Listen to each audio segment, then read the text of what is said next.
నా తపనయంగా నీ చిత్త చేయుటయే.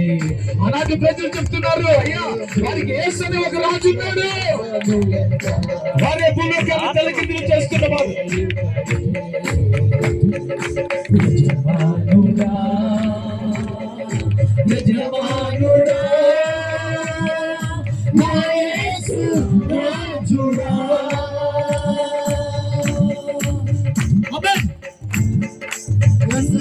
నీ సన్నిధిలోనే సంతోషించి స్తుతి పాడేనా, తండ్రి నీ సన్నిధిలోనే సంతోషించి స్తుతి పాడేనా. ఎప్పుడయ్యా నిన్ను చూచేదా, నేనెప్పుడయ్యా నిన్ను చూచేదా. కామది కబయించను, కామది కబయించను. యజమానుడా మనసారా నా యేసు రాజుడా,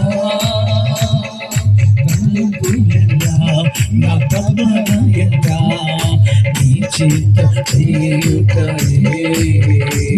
నా తలంపు అయ్యా నన్ను పరిపాలించండి, చిత్త చేయుటయే.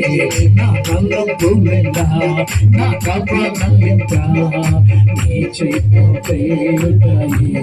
నా తలంపు నా తపనయంగా నీ చిత్త చేయుటయే. యజమానుడా యజమానుడా నా యేసు రాజుడా, జీవించు దినములంతా ఉరి కొరికి పని చేసేదా, జీవించు దినములంతా ఉరి కొరికి పని చేసేదా.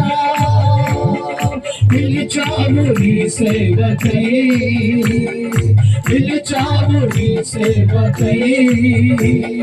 వాణి అలచేరరా, వాణి అలచేరరా. యజమానుడా నా యేసు రాజుడా, నా గవలయంగా నీ చిత్తం చేయుటయే. అల్లపులెలా నీ చిత్తం చేయుటయే. నా కల్లపులెలా నా గవలయంగా నీ చిత్తం చేయుటయే. అప్పగించుకోండి దేవుని వేరొక వారి తలంపులు నీలోకి వస్తూ ఉన్నాయి, వేరొకరి ఆలోచన నీలోకి వస్తూ ఉన్నాయి.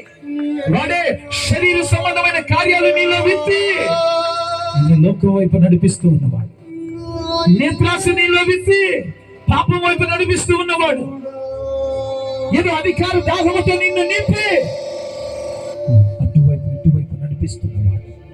అప్పగిస్తావా ఈ రోజున? ఎవరివి నీకు పుడుతున్న తలంపులు? ఎవరివి నీ ఆలోచన? ఎవరివి? నీకు ఒక రాజు ఉన్నాడు, ఆయన యేసు. నీకు ఒక రాజు ఉన్నాడు, యేసు. ఆయన పరిపాలనలో ఉన్నంత వరకు నీకు క్షేమమే. అందుకే ఆయన నీ హృదయ పరిపాలకుడై ఉండాలి, నీ మార్గదర్శిగా ఉండాలి. ఆయన త్రోవ నీకు శ్రేష్టమైనది. అప్పగించు, ప్రార్థన చేసుకో, ప్రార్థన చేసుకో. దేవుని వాక్యాన్ని వినబోతుంది. ఎవరు అటు ఇటు తిరగకున్నారు, మనసుని కుదుటపరచు. ప్రభు పాదాల దగ్గరకు వచ్చా. యేసు ప్రభు వారు అంటున్నారు, మార్తా నువ్వు అనేకమైన పనుల మీద మనసు పెట్టావు, మరియా ఉత్తమమైనదని కోరుకునేది. దేవుని బిడ్డలారా,